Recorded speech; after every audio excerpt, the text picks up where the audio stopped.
नमस्कार, मैं हूं विद्यासागर। स्वागत है आप सभी का आज महाराष्ट्र में। और बुलेटिन में सबसे पहले बात कोरोना की करते हैं। तो महाराष्ट्र में सोमवार को कोविड-19 के 8,129 नए मामले सामने आए, जबकि 2 मार्च के बाद एक दिन में दर्ज किए गए मामलों की सबसे कम संख्या है। नए मामले सामने आने के साथ कुल संक्रमितों की संख्या बढ़कर 59,17,121 हो गई है। वहीं 200 मरीजों की मौत के बाद मृतकों की संख्या बढ़कर 1,12,696 हो गई है। बता दें कि स्वास्थ्य विभाग की जानकारी के हिसाब से मुंबई में कोविड-19 के 530 नए मामले सामने आने के बाद कुल संक्रमितों की संख्या बढ़कर 7,16,190 हो गई है।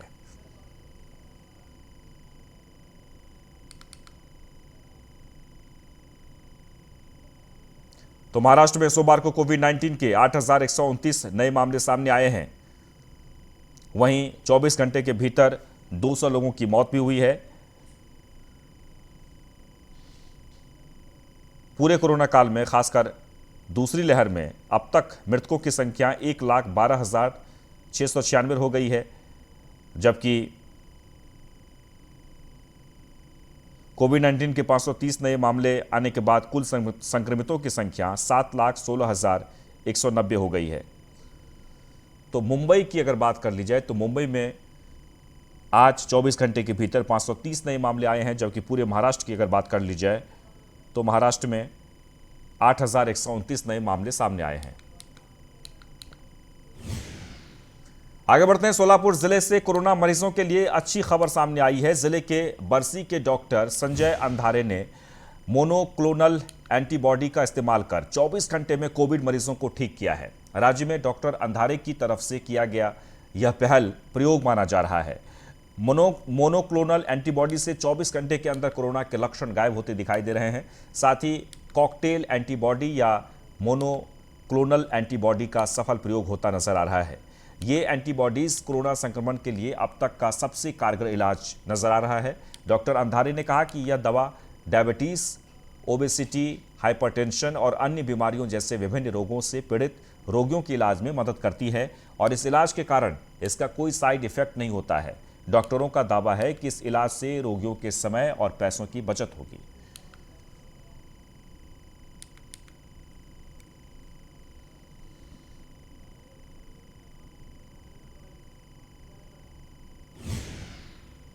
तो कोरोना संक्रमण की दूसरी लहर आने के बाद सबसे बड़े स्लम एरिया धारावी में बीते 24 घंटों में कोरोना का एक भी मामला सामने नहीं आया है। धारावी में फिलहाल सक्रिय मामलों की संख्या मात्र 13 बताई जा रही है, जबकि 2 महीने पहले धारावी में 1,000 से ज्यादा मामले सामने आए थे। बीएमसी के अनुसार नागरिक अधिकारियों के प्रयासों के अलावा यहां के निवासी निर्देशों का पालन करने में सक्रिय थे, इसलिए संक्रमण को नियंत्रित करने में मदद मिल पाई है। इसके अलावा संक्रमण को फैलने से रोकने के लिए गैर सरकारी संगठनों और स्वयंसेवकों की भागीदारी ने भी बहुत मदद की है।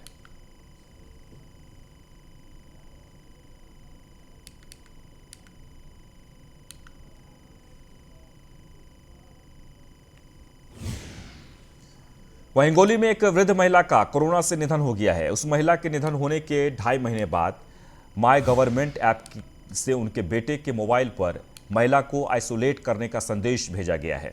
इस संदेश से परिवार में हड़कंप मच गया है और प्रशासन पर सवाल भी उठ रहे हैं।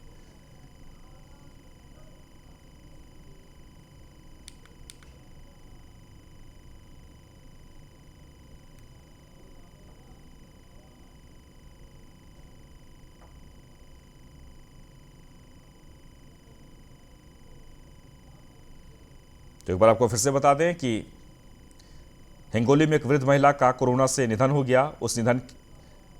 उस महिला के निधन होने के 2.5 महीने बाद माय गवर्नमेंट ऐप से उनके बेटे के मोबाइल पर महिला को आइसोलेट करने का संदेश भेजा गया है। इस संदेश से परिवार में हड़कंप मचा और प्रशासन पर सवाल उठ रहे हैं।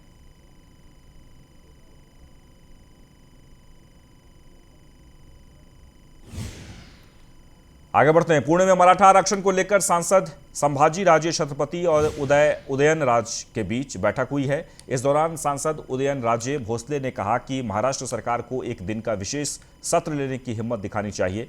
उसके बाद मैं केंद्र सरकार का देखता हूं। मराठा आरक्षण का मुद्दा राज्य सरकार की जिम्मेदारी है।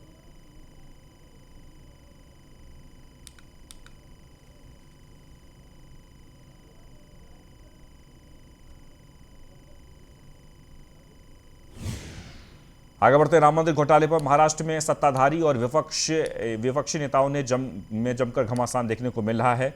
संजय राउत ने राम मंदिर के जमीन घोटाले मामले की बात कहकर मोदी सरकार पर करोड़ों का घोटाला करने का आरोप लगाया है। उसका जवाब देते हुए भाजपा विधायक आशीष शेलार ने शिवसेना और आम आदमी पार्टी पर निशाना साधते हुए कहा कि चोर को सभी चोर नजर आते हैं। एक बार आपको फिर से बता दें कि अयोध्या में जमीन खरीदी को लेकर जो विवाद शुरू हुआ है, उस विवाद को लेकर महाराष्ट्र में भी राजनीति गरमाई हुई है। दरअसल शिवसेना की तरफ से कहा गया कि ये एक बड़ा घोटाला है, खासकर संजय राउत ने कहा, और जिस तरीके से उन्होंने तंज कसा उस पर पलटवार करते हुए बीजेपी के नेता ने भी कहा कि चोर को सब कुछ चोर ही नजर आता है।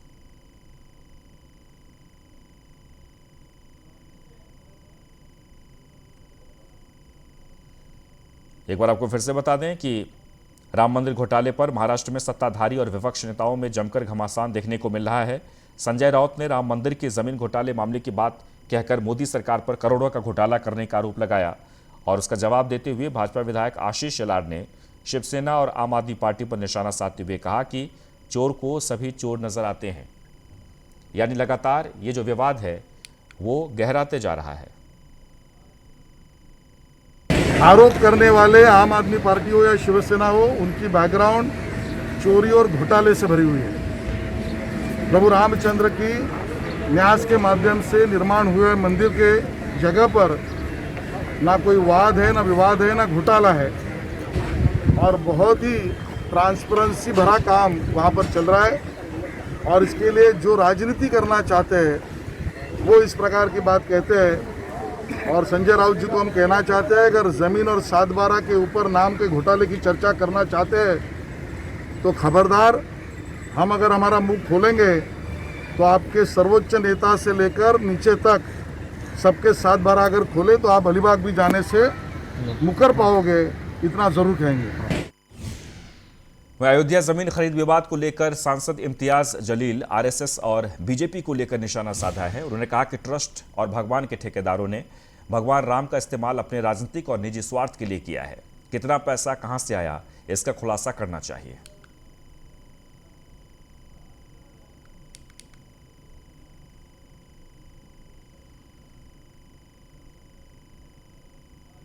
पूरे देश भर में से करोड़ों रुपया जमा किया गया है, कितना पैसा कहां से आया है, इसका पूरा हिसाब उन्होंने ओपन करना चाहिए, दिखाना चाहिए।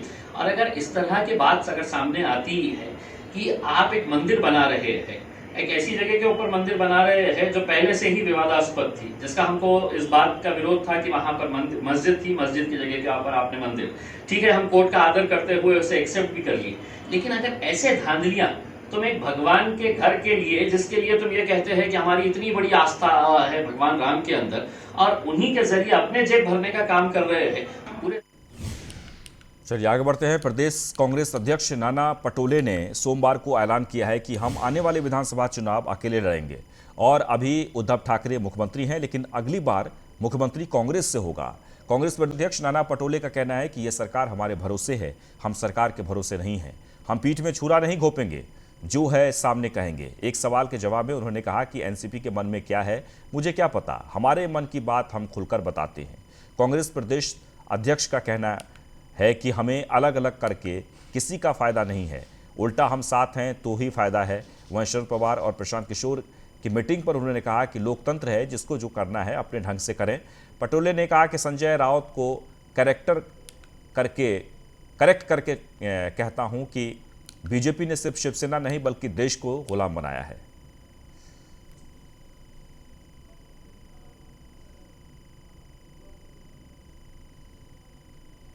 तो महाराष्ट्र प्रदेश कांग्रेस के अध्यक्ष नाना पटोले ने सोमवार को ऐलान किया है कि आने वाले विधानसभा चुनाव महाराष्ट्र में कांग्रेस अकेले लड़ेगी, और उन्होंने ये भी कहा कि अगले चुनाव में, यानी कि विधानसभा चुनाव जो होंगे उसके बाद मुख्यमंत्री कांग्रेस का होगा।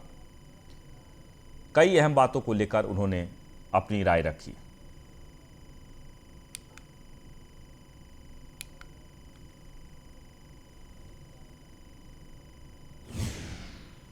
तो कांग्रेस के प्रदेश अध्यक्ष नाना पटोले ने जब से कहा है कि 2024 में लोकसभा और विधानसभा का चुनाव कांग्रेस अपने दम पर लड़ेगी, तब से पटोले एनसीपी की नजरों में चढ़ गए हैं। अजीत पवार ने पटोले को घेरा और पूछा कि यह नाना पटोले कौन है।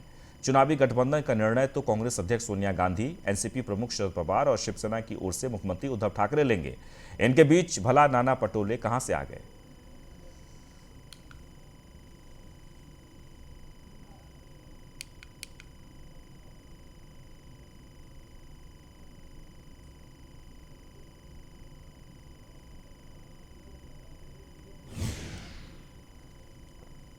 आगे बढ़ते महाविकास अघाड़ी सरकार के राज्यपाल की ओर से नियुक्त 12 सदस्यों की सूची राज्यपाल भगत सिंह कोश्यारी को 6 नवंबर 2020 को सौंपी गई थी। आरटीए कार्यकर्ता अनिल गरगली की अपील पर सुनवाई के दौरान यह बात सामने आई है कि सूची राज्यपाल के पास ही है। राज्यपाल को सूची सौंपे हुए 7 महीने हो चुके हैं, लेकिन उन्होंने अभी तक नियुक्ति नहीं की है। इसलिए महाविकास अघाड़ी के खिलाफ संघर्ष खड़ा हो गया था। सुनवाई आज राजभवन सचिवालय में उप सचिव प्राची जंभेकर की मौजूदगी में हुई। सुनवाई के दौरान कहा गया कि संबंधित सूची राज्यपाल ने खुद रखी थी। अब राज्यपाल के फैसले के बाद ही जानकारी मिल सकेगी।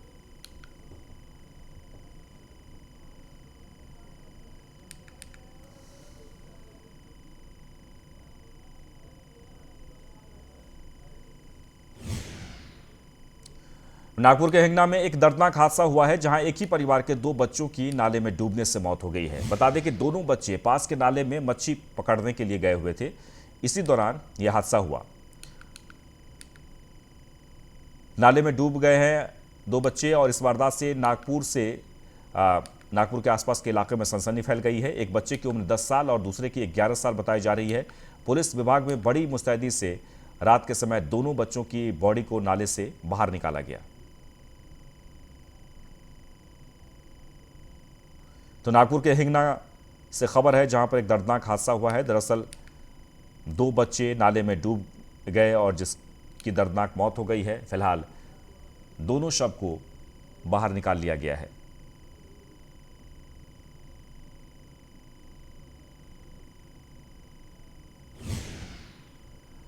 इसमें जालना से खबर, जहां पर एक दर्दनाक हादसा हुआ है, जहां 3 गाड़ियों में जबरदस्त भिड़ंत हो गई है। अंबड़ चौफोली से कुछ ही दूरी पर यहां पर हादसा हुआ, जिसमें एक यात्री की मौके पर ही मौत हो गई और अन्य 5 लोग गंभीर रूप से जख्मी हो गए, जिन्हें नजदीकी अस्पताल में भर्ती कराया गया है। बता दें कि हादसा इतना भीषण था कि तीनों वाहन बुरी तरह से क्षतिग्रस्त हो गए।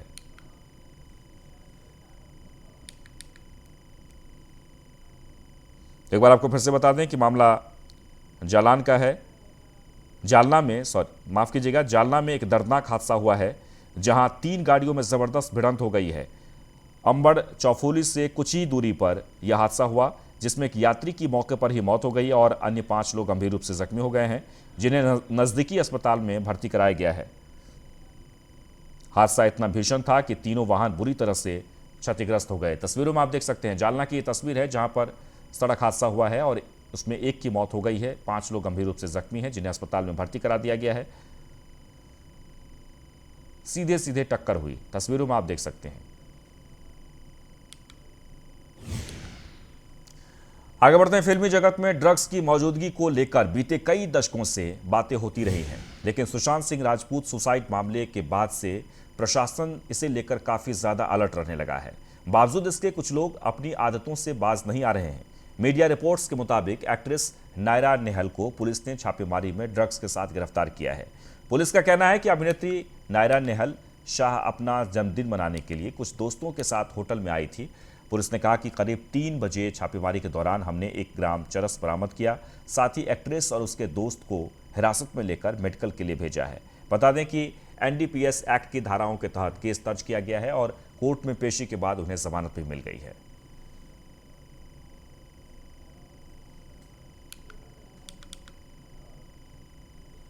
तो जालना के जाफराबाद पुलिस थाने के 2 पुलिस उपनिरीक्षक समेत 3 पुलिस कर्मचारियों को तत्काल निलंबित कर दिया गया है। जाफराबाद में राजनीतिक दल के कार्यालय में कोई अपराध नहीं होने के बाद भी पुलिस ने 11 जून को अचानक कार्यालय में घुसकर जांच पड़ताल की, जिसके चलते पुलिस अधीक्षक विनायक देशमुख ने सोमवार को जाफराबाद पुलिस थाने के 2 फौजदार और 3 पुलिस कर्मचारियों को निलंबित कर दिया। बता दें कि इस फैसले के बाद पुलिस महकमे में हड़कंप मच गया है।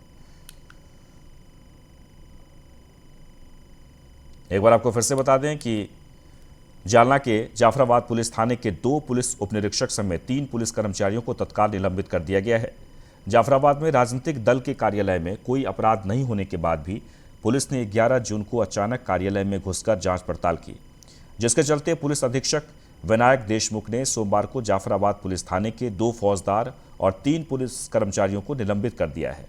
इस फैसले के बाद पुलिस महकमे में हड़कंप मच गया है।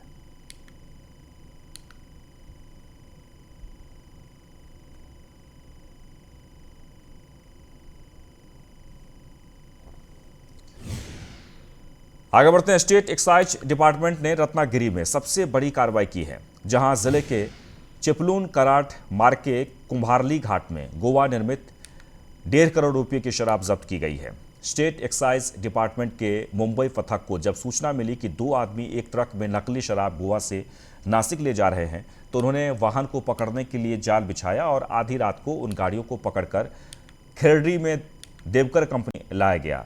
ट्रक से 1.5 करोड़ रुपये मूल्य का गोवा निर्मित शराब का माल जब्त किया गया है। साथ ही ट्रक और यूटिलिटी वाहन दोनों को हिरासत में ले लिया गया है। बता दें कि लॉकडाउन खत्म होने के बाद पहली राज्य एक्साइज डिपार्टमेंट ने सबसे बड़ी कार्रवाई की है। एक बार आपको फिर से बता दें कि स्टेट एक्साइज डिपार्टमेंट ने रत्नागिरी में सबसे बड़ी कार्रवाई की है, जहां जिले के चिपलून कराड़ मार्ग के कुम्हारली घाट में गोवा निर्मित 1.5 करोड़ रुपए की शराब जब्त की है। ट्रक से 1.5 करोड़ रुपए मूल्य का गोवा निर्मित शराब का माल जब्त किया गया। साथ ही ट्रक और यूटिलिटी वाहन दोनों को हिरासत में ले लिया गया है। लॉकडाउन खत्म होने के बाद पहली राज्य एक्साइज डिपार्टमेंट ने इतनी बड़ी कार्रवाई की है।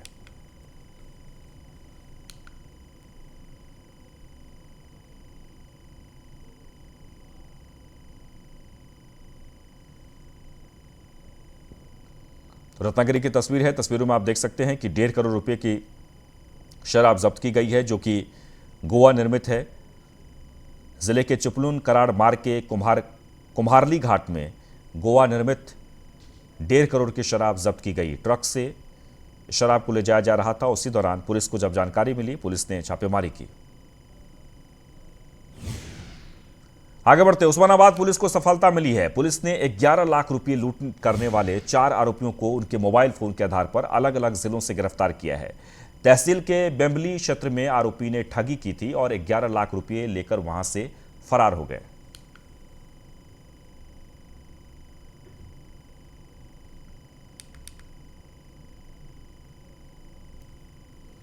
तो पुलिस को एक बड़ी सफलता हाथ लगी है। दरअसल 11 लाख रुपए लूट करने वाले अलग अलग जगहों से 4 लोगों को गिरफ्तार किया गया है। उस्मानाबाद पुलिस को यह सफलता मिली है, जहां 11 लाख रुपए लूट करने वाले ये 4 आरोपियों को उनके मोबाइल फोन के आधार पर ट्रेस किया गया और फिर अलग अलग जिलों से गिरफ्तार किया गया।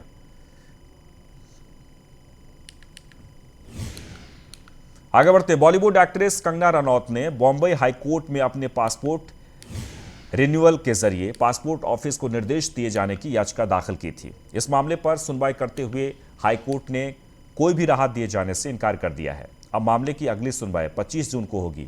बॉम्बे हाईकोर्ट ने कंगना रनौत की याचिका पर सुनवाई करते हुए कहा कि एक्ट्रेस ने गलत याचिका दाखिल की है। हाईकोर्ट ने कहा कि जब पासपोर्ट की मियाद खत्म हो रही है, तब आखिरी समय में याचिका क्यों दाखिल की गई है।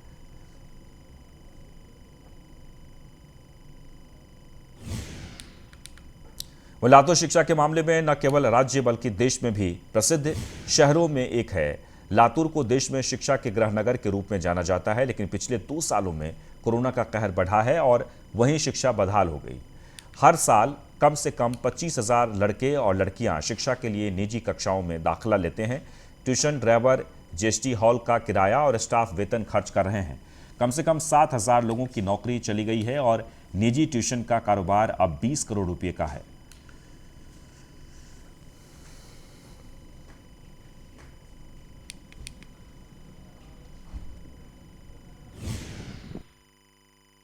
महाराष्ट्र का कोटा बोल के, कोटा का जो एजुकेशन सिस्टम है वही सिस्टम आज लातूर में लातूर पैटर्न के हिसाब से चली जाती है।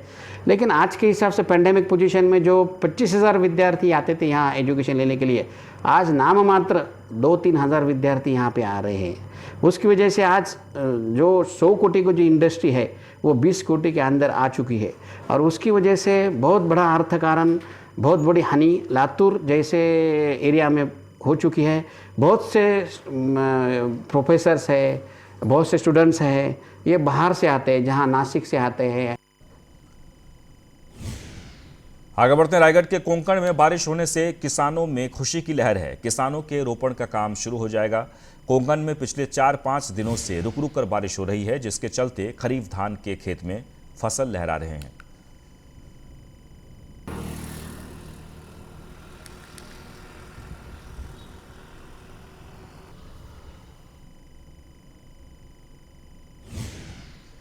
तो महाराष्ट्र में कोरोना की तीसरी लहर से निपटने की तैयारी शुरू कर दी गई है। महाराष्ट्र में मिशन ऑक्सीजन के तहत हर दिन 3,000 मीट्रिक टन ऑक्सीजन जनरेट करने की दिशा में तेजी से काम किया जा रहा है। राज्य को 1,700 मीट्रिक टन ऑक्सीजन की रोजाना जरूरत होती है। इनमें से 1,200 मीट्रिक टन रोज उत्पादित करते हैं, वहीं 500 मीट्रिक टन केंद्र सरकार की मदद से मिलती है। कुछ ही दिनों में राज्य में ऐसी स्थिति बनेगी कि यहाँ ऑक्सीजन की किल्लत हमेशा के लिए खत्म हो जाएगी। रेमडेसिविर भी राज्य में पहले के मुकाबले ज्यादा मिल रहा है।